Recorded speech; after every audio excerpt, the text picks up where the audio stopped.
네, 여러분 안녕하세요. 향신기도 담당하고 있는 김기웅 토마입니다. 네, 오늘도 저희 향신기도와 관상기도 채널 찾아와 주신 여러분께 감사 말씀드리면서 오늘 강의 시작합니다.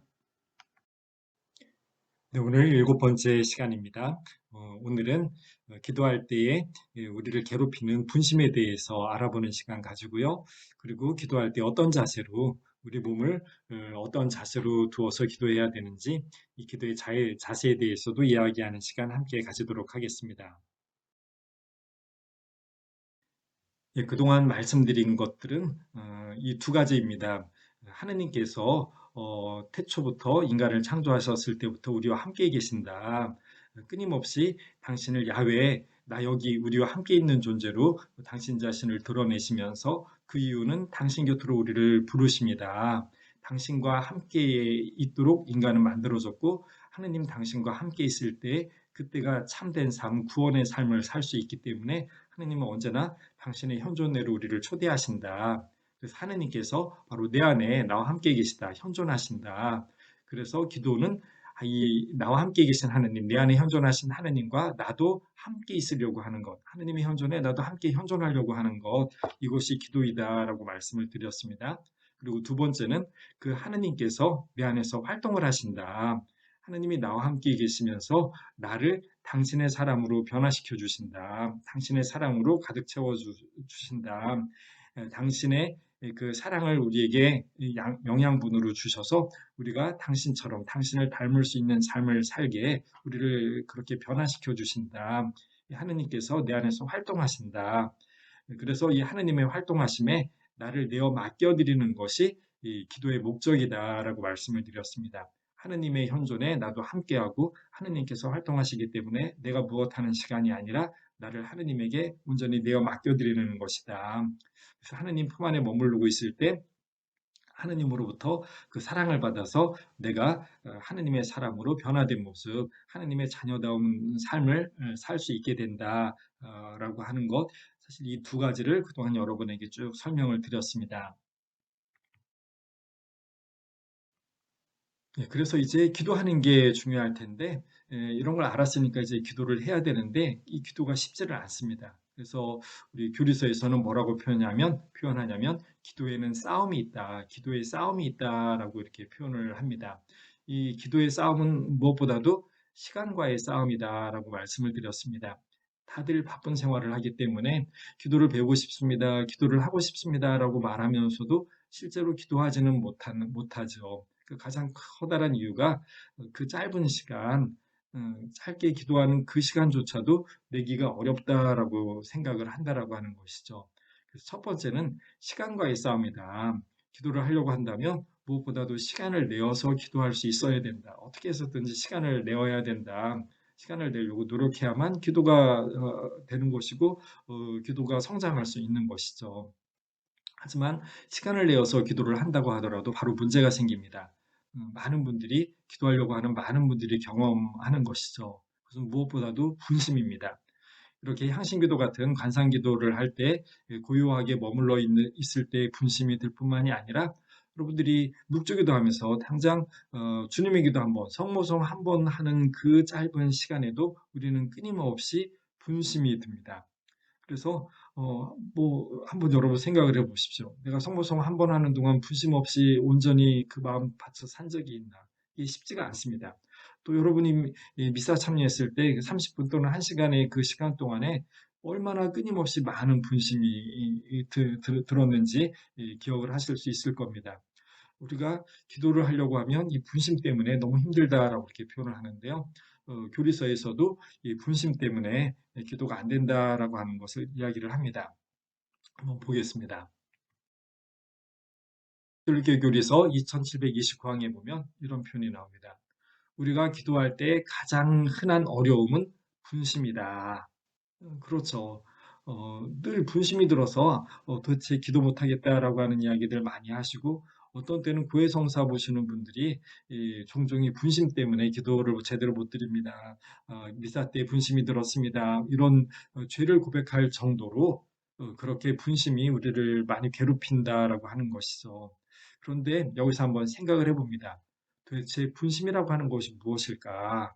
분심은 왜 일어나는 것일까?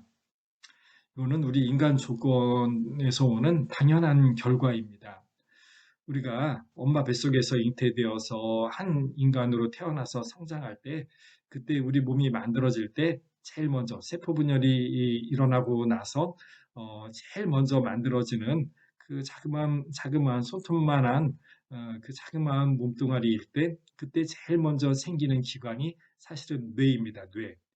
뇌가 제일 먼저 생기고 나서 그 다음에 다른 이제 몸의 다른 부분들이 생기고, 이 뇌가 다른 부분이 온전하게 자기의 이 생명을 유지할 수 있게끔 관장하는 역할을 하게 되죠. 그래서 태어나면서부터 죽을 때까지 우리 몸에서 제일 중요한 부분이 뇌라고 할 수가 있을 겁니다. 그래서 이 뇌는 그렇게 몸이 만들어져서 죽을 때까지 단 한순간도 쉬지 않고 움직입니다. 그래서 끊임없이 이 생명 유지, 내 생명이 유지되기 위해서 뇌가 끊임없이 일을 하는 것이죠. 심장을 움직이게 하고 몸의 각 부분에 그 피가 돌게 하고, 각 부분은 또 각 장기, 몸의 각 부분들은 어떤 역할을 하고 어떻게 움직이고 하는 이 모든 것들을 관장을 합니다. 그래서 내가 죽을 때까지 나의 뇌는 단 한순간도 멈추지 않고 움직이죠. 그리고 이 뇌 중에 또 우리가 제일 중요하게 생각하는 것이 생각하는 부분, 생각하는 영역을 관장하는 부분, 특별히 그게 전두엽에서 일어난다라고 합니다. 이 생각을 관장하는 부분도 또한 뇌라고 하는 것이죠. 태어나서 나중에 죽을 때까지 끊임없이 우리의 뇌의 전두엽도 끊임없이 움직이더라라고 하는 것이죠. 뇌를 움직이지 않게 멈추게 할 수 있는 능력이 나에게 존재하지 않습니다. 내가 생각을 하지 말자라고 그렇게 결심을 할 수 있지만, 그렇다고 해서 생각하는 나의 이 뇌의 움직임, 이것을 내가 멈추게 할 수는 없죠. 그러다 보니까 아무리 내가 생각을 멈추자라고 그렇게 결심을 한다고 하더라도, 생각하는 나의 뇌는 멈추지 않고 움직이기 때문에 끊임없이 분심이 들게 되어 있다라고 하는 것이죠. 그러니까 결국 우리가 죽기 전까지는 생각을 멈출 수는 없다. 그러니까 내가 기도 시간에 생각을 멈추자, 생각을 하지 말자라고 하는 것은 헛된 바람이다라고 하는 것이죠. 생각은 멈출 수가 없다. 우리는 생각에도 불구하고 기도할 뿐이다라고 하는 것입니다. 사실 우리 일상생활도 끊임없이 이 분심의 연속입니다. 무엇을 하든 여러분이 지금 이 강의에 집중해서 이 강의를 듣는다고 하더라도, 그 이야기에 꼬리를 물고 다른 생각을 하게 되고, 화면에 나오는 그림, 글씨를 보면서 끊임없이 다른 생각들을 하게 되어 있습니다. 그러지 않으시나요? 다른 일을 해도 마찬가지이죠. 내가 집안일을 하건, 텔레비전을 보건, 음악을 듣건, 누구와 만나서 대화를 하건, 어떤 일을 하건, 그 모든 순간에 사실 우리는 끊임없이 다른 생각에 들고, 그 생각에 꼬리를 물고 또 다른 생각이 들고, 이렇게 하도록 되어 있다라고 하는 것이죠. 내가 누군가를 만나서 정말 기분 좋은 이야기를 나누는 그 시간조차도 그에게 집중하는 것 같지만, 그 순간순간 계속 다른 생각이 드는 게 현실이다라고 하는 것이죠. 즉, 나의 이 뇌를 내가 내 마음대로 조정할 수가 없다. 생각을 멈추게 할 수 없다. 하지만 그럼에도 불구하고 우리는 일상생활에 큰 지장을 받지 않는다. 그렇다면 기도하는 시간에도 물론 하느님의 현존에 머물고 하느님과 함께 있고, 그래서 하느님만을 느끼고 하느님만을 생각하면 좋겠지만, 그럴 수는 없다. 이것은 당연한 것이다. 다만 우리는 이것에도 불구하고, 이런 분심에도 불구하고 하느님과 함께 있으려고 하는 이 기도 시간을 유지하려고 하는 것뿐이다라고 하는 너그러운 마음을 가지실 필요가 있다라고 하는 것입니다. 이것을 교리서에서는 이렇게 표현합니다. 분심을 몰아내려고 쫓아다니는 것은 오히려 함정에 빠지는 것이다. 분심을 쫓아버릴 수 없다. 그러려면 죽는 수밖에 없다라고 하는 겁니다. 예, 분심은 몰아내려고 하는 것이 아니다. 분심이 있다라고 하더라도 그 분심하고 상관없는, 생각과 상관없는, 나의 뇌의 움직임과 상관없는 나 자신은 하느님과 함께 머무를 수 있다라고 하는 것이죠. 그것을 이렇게 표현합니다. 그저 우리의 마음으로 되돌아가기만 하면 그만이다. 우리의 마음. 우리의 마음으로 되돌아가기만 하면 그만이다. 지금 이 기도 시간, 하나님의 현존과 활동하심에 나를 내어 맡기는 이 기도 시간에 나의 마음은 무엇인가? 그것은 하나님의 현존에 함께하겠다라고 하는 것, 하나님의 활동에 나를 내어 맡긴다라고 하는 것이죠. 즉 다른 말로 지향이라고 할 수 있습니다. 이 기도 시간의 목적, 내가 지금 눈을 감고 이 성당에 아니면 골방에 앉아서 하나님과 함께 있다라고 하는 이 시간의 나의 목적, 나의 지향이 무엇이냐? 그 지향으로 돌아가기만 한다면 분심에도 불구하고 우리는 하느님과 함께하는 기도 시간을 유지하는 것이다라고 하는 것입니다. 이 지향이라고 하는 말, 우리 이 기도 시간의 목적, 지향이라고 하는 말에 여러분들이 주목하실 수 있으면 좋겠습니다. 이 우리의 마음입니다. 기도 시간에 우리의 마음, 이 우리의 마음을 유지하는 것, 우리의 마음으로 되돌아가기만 한다면 분심이 아무리 많고 끊임없이 분심이 일어난다고 하더라도 우리는 기도하는 시간을 가지는 것이다. 라고 하는 것 꼭 기억하시기 바랍니다. 이 분심, 그래서 사실 이제 향신기도에서는 이 분심을 어떻게 할 것인가라고 하는 것, 이것이 향신기도의 방법의 전체 내용이다라고 해도 뭐 과언이 아닐 정도입니다. 제가 비유로 한번 말씀을 드려보겠습니다. 어떤 분이 뭐 우리 동네 우리 같은 반에 살고 계신 신자분들이 이 성지순례를 간다라고 한번 상상을 해봅니다. 서울에서 서해안 고속도로를 타고 바닷가에 아름답게 위치해 있는 갈매모 성지에 가서 성당문이 착 열리고 바다가 보이는 거기 멋있잖아. 우리 거기 가서 하루 성지순례하면서 피정하게 그래서 몇 사람이 이제 차를 타고 길을 떠납니다.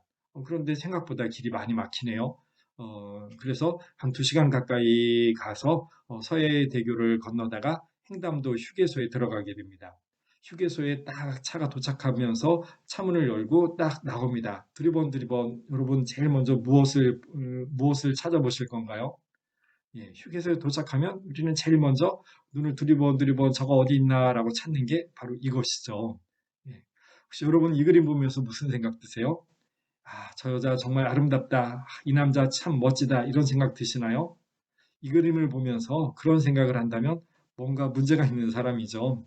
예. 우리 아무도 이 그림을 보면서 이 남자 멋지다, 저 여자 아름답다, 뭐 이런 생각을 하지 않습니다.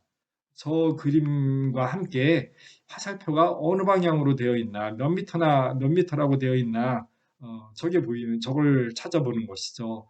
아, 오른쪽으로 30미터 가야 되겠구나, 라는 생각을 합니다. 그리고는 얼른 그쪽으로 몸을 옮기죠. 그래서 우리는 여기를 찾아가면 됩니다. 그러면 휴게소에 들어온 제일 첫 번째 목적, 그게 이제 이루어지는 것이죠. 예. 이럴 때 이 남자 여자의 저 그림 표지판, 저 표지판이 우리에게 우리가 어디로 가야 될지를 알려주는 상징으로 우리에게 작용을 합니다. 우리 삶에는 이런 상징들이 많이 있습니다.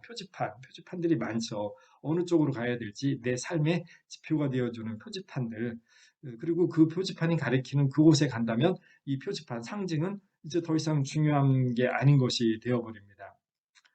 이 상징에서 더 이 상징을 아주 심오한 상징이 우리에게 존재하는데 그게 성사라고 이렇게 할 수 있을 것 같습니다. 세례성사, 유아 세례 장면입니다. 시부님이 어린 아이의 이마에 물을 부으면서 세례 주는 장면입니다. 이 아이가 이냐시모네요. 세례 성사라고 하는 것인데 이 세례 성사는 본래 물 속에 들어갔다가 나오기를 3번 하는 것이 본래의 세례였습니다. 그런데 이게 이제 너무나 번거로우니까 본래는 이제 뭐 요르단 강에 들어가서 세례를 받았던 게 요한의 세례였죠. 제일 처음에 세례였는데 이게 너무나 번거로우니까 욕조를 만들어 놓고 욕조에 물을 받아서 거기에 들어갔다 나오기를 3번 하는 것이었죠. 처음에는 성당 입구에 이런 큰 욕조를 만들어서 여기서 세례를 받은 사람만 그다음에 이제 성당 안으로 들어갈 수가 있었습니다. 근데 이제 나중에는 이것도 너무나 아주 번거로운 예식이 되니까 간략하게 해서 이마에 물을 3번 이렇게 뿌리는 것으로 그래서 물을 3번 이렇게 흘리면서 나는 성부와 성자와 성령의 이름으로 이냐쇼에게 세례를 베풉니다. 라고 말하는 이런 간략한 예절로 간소화되었습니다. 근데 어쨌든 간에 세례는 물로 우리를 씻는 것입니다. 물로 우리를 3번 씻는 것인데 물로 씻는다라고 하는 것 뭐를 씻는 걸까요? 우리 이마에 묻은 때를 씻는 게 아니잖아요. 이 물로 씻는다라고 하는 것은 사실 눈으로 보여지는 표지판일 뿐이죠. 이 눈으로 보이는 상징입니다. 그런데 이 표지판, 상징, 물로 씻는다, 이마를 물로 3번 씻는다라고 하는 이 상징, 이 표지판이 실제로 우리에게 가르치는 곳은 하느님께서 우리의 죄를 씻어주신다라고 하는 것입니다. 나의 내가 태어날 때부터 가지고 온 원죄라고 하는 것과 내 스스로 지은 본죄를 하나님께서 깨끗이 씻어주신다라고 하는 것이죠. 그리고 두 번째로는 본래 물에 들어갔다가 나오기를 3번 하는 것이었습니다. 물에 들어갔다가 나온다라고 하는 것은 무엇을 뜻하는 걸까요? 이것도 상징입니다. 표지판일 뿐이에요. 물에 들어갔다가 나오는 것이 실제로 가리키는 것은 우리가 물에서 나온다. 이 세상에서 없어졌다가 물 밖으로 나온다. 엄마 배 밖으로 나오는 것처럼 새로 태어난다라고 하는 것을 상징하는 것이죠. 무엇로 태어나느냐? 하느님의 자녀로 그리고 교회의 한 구성원으로 새롭게 태어난다라고 하는 것을 뜻하는 것입니다. 그래서 물로 씻는 것일 뿐만이 아니라 우리로 하여금 하느님의 은총회로 우리를 이끈다. 하느님의 은총이 우리에게 주어지는 것을 나타내는 상징 표지판이다라고 해서 특별히 이 표지가 이 상징이 하느님의 은총을 전해주는 것이기 때문에 그냥 세례라고 하지 않고 여기다가 거룩하다라고 하는 말을 붙이는 것이죠. 하느님이라고 하는 이 거룩한 신분의 거룩한 은총을 우리에게 전해주기 때문에 거룩한 예절이다, 거룩한 상징이다라고 해서 세례의 성사라고 이렇게 이야기한다라고 하는 것입니다. 이거를 기억을 하실 수 있으면 좋겠습니다. 자, 그러면 우리가 기도할 때 마찬가지로 이런 표지판, 상징을 사용하면서 기도한다면 어떨까라고 하는 것입니다. 우리가 성당에 앉아서 뭐 골방이든 성당이든 앉아서 고요하게 하나님의 현존에 머무르고 싶어 하는데 그렇게 앉아서 눈을 감자마자 우리는 하나님의 품 안에 고요하게 머무는 것이 아니라 머릿속에서 뽀글뽀글 온갖 다른 많은 생각들, 분심이 떠오르게 되죠. 이 분심이 떠오르면 나의 몸은 하느님과 함께 머물러 있는 것이다 라고 하는 그 시간에 있지만 사실은 내가 다른 사람 만나서 다른 일을 하는 그 자리에 가버린 것이죠. 하느님의 현존에 있는 것이 아니라 다른 자리에 가버린 것이다 라고 하는 것입니다. 이렇게 분심에 빠진 것을 알아차리게 되면 마음속으로, 머릿속으로, 우리 상상으로 우리 저 앞에다가 얼른 표지판 하나를 떠올리자라고 하는 것입니다. 왼쪽으로 30m 가세요라고 이렇게 되어 있는 이런 표지판 하나를 보자라고 하는 것입니다. 이 향신기들 중에 이 표지판에는 어떤 단어가 쓰여 있을 것인데 이 단어가 쓰여 있는 이 표지판은 우리로 하여금 저쪽으로 가시오라고 알려주더라라고 하는 것입니다.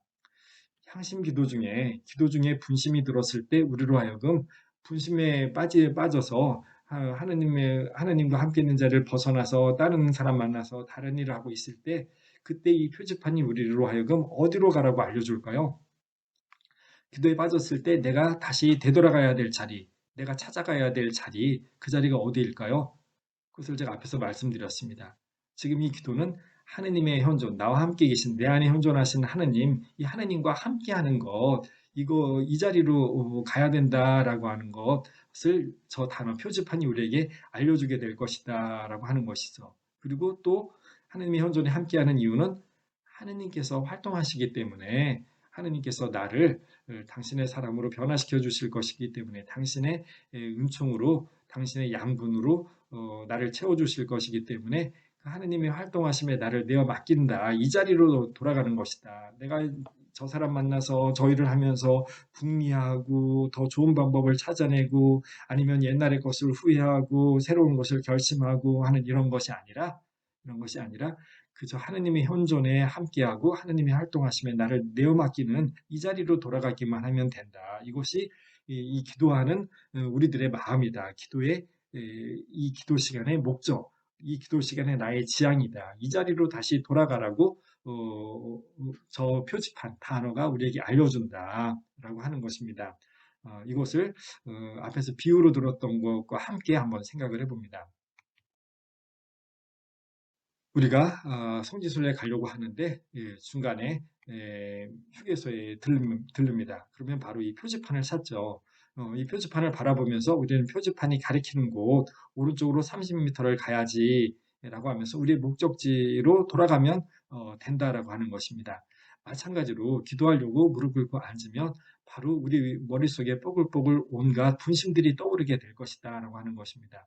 이 분심이 들게 되면 우리 기도의 목적과는 전혀 상관없는 다른 사람을 만나서 다른 일을 하게 되는 것이죠. 내가 무엇인가를 또 해내려고 하는 이 자리로 가버리게 됩니다. 그럴 때 아차, 내가 지금 있어야 될 곳이 어딘가라고 하는 것을 우리 상상으로 다시 떠올리자. 하나의 표지판을 떠올리자. 단어라고 하는 어떤 단어라고 하는 표지판을 우리가 떠올리자라고 하는 것입니다. 그렇다면 이 즉 이 표지판이 우리로 하여금 저쪽으로 가라라고 알려줄 것이다라고 하는 것입니다. 이 기도 중에 어디로 가라고 우리에게 알려줄까요? 우리가 기도 중에 분심이 들었을 때 우리는 어디로 가야 되는 것일까요? 그것을 하느님의 현존과 활동이라고 표현했습니다. 하느님의 현존의 자리, 하느님께서 활동하심의 자리로 가라. 이 하느님의 현존과 활동하심에 너 자신을 온전히 내어 맡겨라. 이것이 네가 지금 있어야 될 곳이고 이게 너의 할 유일한 일이다. 저기로 가라라고 우리에게 알려준다라고 하는 것입니다. 그런데 이 기도 중에 이 단어, 한신기도 중에 우리가 표지판으로 사용하는 이 단어가 우리로 하여금 하느님의 현존과 활동의 자리로 가라고 알려주니까 이 하느님의 은총을 전해주는 그 표지판을 성사라고 했던 것처럼 하느님의 현존과 활동하심의 자리로 가라고 일러주는 표지판이기 때문에 이 표지판, 이 단어 앞에도 이 하느님에게로 이끌어주는 단어, 하느님에게 이끌어주는 표지판이기 때문에 이 단어, 이 표지판에도 거룩한 이 세례 성사라고 할 때 그 거룩할 성자를 쓴 것처럼 이 단어, 이 표지판에도 거룩하다라고 하는 말을 붙일 수가 있겠다. 그래서 분심이 들었을 때 우리로 하여금 하느님의 현존과 활동으로 가라고 가르치는 이 단어를 우리 이 항신기도에서는 거룩한 단어라고 부른다라고 하는 것입니다. 그래서 이 거룩한 단어를 가지고 기도한다면 분심에 빠졌을 때 다시 이 거룩한 단어를 통해서 이 표지판을 통해서 하느님의 현존과 활동의 자리로 갈 수 있겠다라고 하는 것입니다. 앞에서 들려드렸던 말씀 다시 기억을 합니다. 분심을 몰아내려고 쫓아다니는 것은 오히려 함정에 빠지는 것이다. 우리는 분심을 쫓아낼 수가 없습니다. 그저 우리 마음으로 돌아가기만 하면 그만이다. 즉, 이 기도 때, 향신기도 때 우리의 마음은 우리의 지향입니다. 우리의 목적입니다. 하느님께서 내 안에 현존하시고, 그래서 그 하느님의 현존에 함께하는 것이고, 하느님께서 활동하시기 때문에 그 하느님의 활동에 나를 내어 맡기려고 하는 것이 이 기도의 목적이다. 나의 이 지향의 자리, 이 지향으로 다시 돌아가기만 하면 그만이다라고 하는 것. 이것을 우리가 기억을 하면 되는 것이죠. 그래서 향신기도는 바로 이렇게 하는 겁니다. 본래 이 기도 시간에 내 마음, 그 마음으로 다시 돌아가기만 하면 된다라고 하는 것입니다. 그 방법을 거룩한 단어라고 하는 표지판을 사용을 해서 거룩한 단어라고 하는 이 표지판을 사용을 해서 이 표지판이 가리키는 곳 하느님의 현존과 활동하심의 자리로 돌아가면 된다라고 하는 것이죠. 그러면 분심과 상관없이 우리는 다시 기도할 수 있게 된다라고 알려주는 것입니다. 교리서에서 이어지는 이야기, 분심에 관한 이야기 한 번 더 들어보겠습니다. 분심은 우리가 무엇에 집착하고 있는지를 알려주므로 이것을 하느님 앞에서 겸손되이 깨달으면 하느님에 대한 우리의 우선적인 사랑이 일깨워질 것이다. 그렇죠. 부심이 든다는 이야기는 지금 나에게 관심이 있는 이야기, 나에게 필요하다라고 내가 자주 생각하거나 나와 연관된 그 무엇입니다. 지금 기도 시간은 하나님과 함께 있는 시간인데도 불구하고 내가 하나님과 함께 있겠다라고 해서 기도를 하고 있는데도 불구하고 내가 자꾸 다른 생각을 한다라고 하는 것은 하나님보다 더 중요하게 생각하는, 더 필요하다라고 하는 그 무엇인가가 있다라고 하는 것을 우리에게 알려준다라고 하는 것이죠.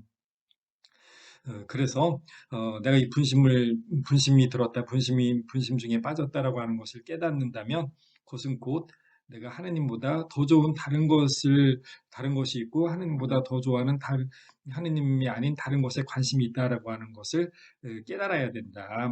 이거를 깨달을 수 있는 기회이다. 그래서 거기에서 마음을 돌려서 내가 하나님을 우선적으로 선택을 하고 하나님을 더욱더 사랑해야 되는구나라고 하는 이것을 깨달으면 좋겠다라고 하는 것입니다. 그러면서 이어서 하느님께 우리의 마음을 결연히 바친다면 하느님께서 우리의 마음을 정화시켜 주실 것이다. 사실 곰곰이 생각을 해보면 우리는 기도하는 것이 거의 우리 스스로의 힘으로 기도하는 것이 불가능하다라고 하는 것을 깨달을 정도입니다. 내가 지금 하나님과 함께 있는 시간을 가지겠다라고 하면서 기도 시간을 갖는 바로 그 순간에도 나는 하나님이 아니라 다른 곳을 찾아 떠나는 사람이다라고 하는 것이죠. 기도 시간에조차도 하나님과 함께 있지 못하고 다른 곳을 찾아 헤매는 것이 나의 모습이다. 내 힘으로는 사실 하느님에게 다가가서 하느님과 함께 있는 것이 불가능할 정도이다. 이 현실을 우리가 이해하는 것이죠. 그래서 기도 시간은 내 스스로 기도하는 것이 아니라 사실 그래서 온전히 하느님의 이끌림에 의해서 하느님의 힘에 의해서 우리가 기도할 수밖에 없는 것이죠. 그래서 하느님께서 나를 기도를 이끌어 주시고 하느님께서 내 기도를 성장시켜 주실 것이다라고 하는 마음으로 그렇게 하나님께 의탁하는 마음으로 꾸준히 기도할 수 있는 것, 이것이 핵심일 겁니다. 그래서 교리서에서 이어서 이렇게 표현합니다. 바로 여기에서 싸움이 벌어지는데 그것은 우리가 주님을 섬기기로 선택하는 것이다. 나는 이 기도 시간에조차도 하느님과 함께 있지 못하고 자꾸 다른 것을 선택하려고 하는데 거기에서 다른 것이 아니라 다시 하느님을 선택하겠다라고 하는 이 싸움이 내 안에서 일어나고 이 싸움에서 우리는 이 하느님이 아닌 다른 것에서 나를 하느님에게로 돌리기 위하여 거룩한 단어를 통해서 이 나의 지향, 나의 목적지 하느님에게로 다시 돌아가는 것이다. 기도 시간에 우리는 끊임없이 싸우는 것입니다. 하느님에게서 떼어놓으려고 하는 그 무엇인가 그것에 대항해서 나는 다시 하느님에게로 돌아가겠다라고 하는 이 싸움이 끊임없이 일어나는 것이죠. 그것이 우리를 모든 순간에 하느님을 떠올리게 하고 하느님에게로 의탁하게 하고 하느님의 이끌림에 살아가게 하는 그 힘을 키워줄 것이다라고 하는 마음으로 우리가 기도할 수 있다라고 하는 것입니다. 네, 그리고 또 하나 이제 기도의 자세에 대해서 말씀을 드리도록 하겠습니다. 기도하려고 하면 보통 우리가 어떤 자세로 기도하느냐라고 하는 것이 나오는데 그것은 우리가 우리 몸을 가지고 또 한편 기도하기 때문이죠.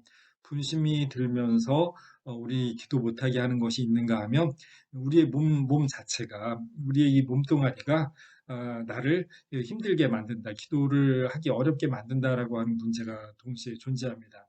몸은 계속 몸이 힘들어하고 몸이 내 생각을, 내 분심을 더욱더 이렇게 활성화시킬 수 있다라고 하는 것이죠.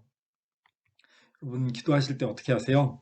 보통 기도한다라고 하면 이렇게 무릎 꿇고 하세요. 아이들도 다 이렇게 무릎을 꿇고 하는데 흔히 동양 동양에서는 우리가 선불교 스님들이 이렇게 기도하는 모습을 많이 보아왔죠. 그래서 우리나라 마찬가지로 이 스님들의 참선하는 모습을 보면서 기도한다면 보통 이렇게 가부좌를 들고 앉아서 하는 기도, 이것이 가장 기본 자세다라고 흔히 생각을 하기가 쉽습니다. 이런 정자세를 보고 결가부좌라고 이야기를 합니다. 양쪽 허벅지 위로 올리는 모습인데 사실 쉽지가 않습니다. 음, 다리도 아플 뿐만 아니라 이 몸이 똑바로 세우기도 쉽지가 않죠. 그래서 보통 또 반가부좌라고 해서 한쪽 발은 내리고 한쪽 발만 올리는 반가부좌로 이렇게 기도하기도 하고, 또 평좌라고 해서 두 발을 다 바닥에다가 이렇게 내리고 좀 더 편하게 앉아서 기도하는 방법도 있는데요. 이런 모든 방법들이 사실 쉽지는 않습니다. 좀 젊어서 어려서부터 연습을 하거나 또 엉덩이를 높여서 하거나 뭐 여러 방법이 있는데 이렇게 쉬운 방법은 아닙니다. 또 하나 이렇게 또 기도할 때 도움이 되는 기도 의자를 가지고 앉아서 무릎을 꿇고 그 의자로 엉덩이를 받쳐서 하는 저런 기도 방법들도 있는데요. 어느 방법이든 사실 쉽지는 않습니다. 그런데 이런 자세를 이야기하는 기도의 자세를 이야기하는 이유가 있죠. 그것은 우리의 몸 때문입니다. 우리 인간은 몸이 무게중심이 거꾸로 되어 있죠. 제일 무거운 머리가 제일 위에 꼭대기에 있고, 그리고 커다란 몸뚱아리가 있고, 이것을 다리가 받치는 모양으로 되어 있습니다. 이 무거운 몸을 지탱하기 위해서 우리의 척추가 그렇게 발달했죠. 그림에서 보는 것처럼 척추가 똑바른 게 아니라 무게를 분산해서 용수철처럼 이렇게 탁탁 튀기게 그런 모양으로, 그리고 양옆으로 척추뼈가 양옆으로 이 무게들을 분산시키기 위해서 목은 앞쪽으로 휘게, 등은 다시 뒤로, 배에서 앞으로, 그리고 엉덩이에서 뒤로 이렇게 계속 굴곡지게 S자 모양으로 이렇게 뼈가 휘어 있습니다. 그래서 보통 허리를 똑바로 세운다라고 이렇게 표현을 하는데요. 어, 허리를 똑바로 세우는 것은 척추는 똑바로 할 수가 없죠. 그러면 큰일 나죠. 이렇게 척추가 자연적으로 이렇게 이런 모양으로 휘어서 이 몸을 유지시킬 때, 그럴 때에 어, 허리가 그래서 뒤로 제껴지지 않고 허리가 똑바로 머리에서부터 똑바로 될 때, 그럴 때 자연스럽게 무게가 분산되어서 이 무거운 몸이 잘 지탱될 수 있게 그렇게 되어 있습니다. 그래서 사실 이 그림에서 보는 것처럼 보통 이렇게 무릎을 꿇으면 허리가 똑바로 펴지게 되어 있습니다. 그래서 사실 몸이 기도할 때 몸이 자꾸 나를 불편하게 해서 그 불편함 때문에 분심이 들고 그래서 기도하기 어렵다라고 할 수 있는데요. 그러지 않기 위해서 가지는 제일 첫 번째는 허리를 이렇게 똑바로 세우는 자세이고, 허리를 똑바로 하기 제일 쉬운 방법은 허리를 똑바로 하기 제일 쉬운 방법은 무릎을 꿇는 자세이다라고 하는 겁니다. 그런데 무릎을 꿇게 되면 힘들어지죠. 다리가 너무 아프기 때문에 이런 자세를 오래 유지할 수가 없습니다. 그래서 보통은 이제 의자에 앉는 자세, 네, 이렇게 의자에 앉아서 기도를 하는 게 보통 이제 일반적인 자세인데요. 왼쪽에 보이는 그림처럼 사실 보통의 대부분의 의자들은 등받침, 허리받침이 있습니다. 이 등받침이 뒤로 살짝 기울어져 있죠. 그래서 뒤로 이렇게 몸을 제끼고 편안하게 걸칠 수 있게 이렇게 되어 있지만, 근데 사실 이 자세가 그렇게 편안하지가 않습니다. 오랫동안 저 자세로 있을 수가 없습니다. 계속 우리가 꼼지락꼼지락 거려야만 되게 그렇게 되어 있죠. 오른편에 있는 그림처럼 의자에 앉더라도, 등받이가 있는 의자에 앉더라도 허리를 뒤로 기대지 말고 이렇게 똑바로 세우는 것이 오히려 우리 몸에 더 편하다라고 하는 겁니다. 그래서 기도할 때에도 바로 이런 자세로 허리를 의자에 앉아서 기도할 때에도 허리를 뒤로 제끼지 마시고 똑바로 세워서 그렇게 앉는 것이 기도하기에 훨씬 더 편안하다. 몸이 나를 덜 괴롭힐 것이다 라고 하는 이야기입니다. 보통 이렇게 이제 의자에 앉아서 기도를 하시게 될 텐데요. 여기에서 제가 팁을 하나 더 알려드리도록 하겠습니다. 이렇게 옆에서 보면 무릎이 이 기역자로 90도 각도로 꺾여서 이렇게 앉아 있는 그림인데요. 사실 이렇게 하기보다는 밑에 발을 살짝 안쪽으로 잡아당기는 겁니다. 엉덩이 쪽으로 이렇게 잡아당겨서 엄지발가락이 무릎 밑에 오게 그렇게 살짝 잡아당기면 훨씬 더 등을 똑바로 세우기가 편안합니다. 여러분들이 앉아서 한번 해보시기 바랍니다. 발을 앞으로 쭉 내밀면 몸은 저절로 뒤로 이렇게 눕혀지게 되어 있습니다. 반대로 발을 엉덩이 쪽으로 쭉 잡아당기면 몸이 저절로 이렇게 앞으로 똑바로 쓰게 되어 있다라고 하는 것이죠. 그래서 가능하시면 의자에 앉아서 기도하실 때 발을 살짝 앞으로 앞으로 나간 발을 뒤로 살짝 당겨서 앉으시는 게 좋을 겁니다. 그런데 이렇게 되면 또 하나 문제가 생기는데 팔 뒤꿈치가 들리게 되죠. 까치발처럼 팔 뒤꿈치가 이렇게 들리게 되어 있습니다. 그래서 뭐 베개나 뭐 방석이나 아니면 두꺼운 책이나 이런 것들을 발 밑에다가 놓고 그 위에다가 발을 얹어 놓고서 하시면 발이 조금 더 편안하실 겁니다. 이런 자세로 기도를 하시는 게 훨씬 더 도움이 될 겁니다.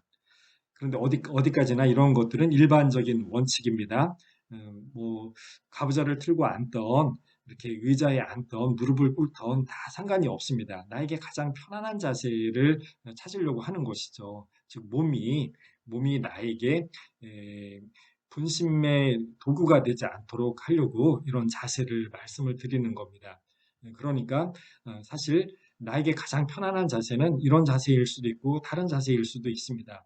뭐 소파에 편안하게 푹신푹신한 곳에 등을 기대고 있는 것이 가장 편안하다면 그렇게 기도하셔도 상관이 없습니다.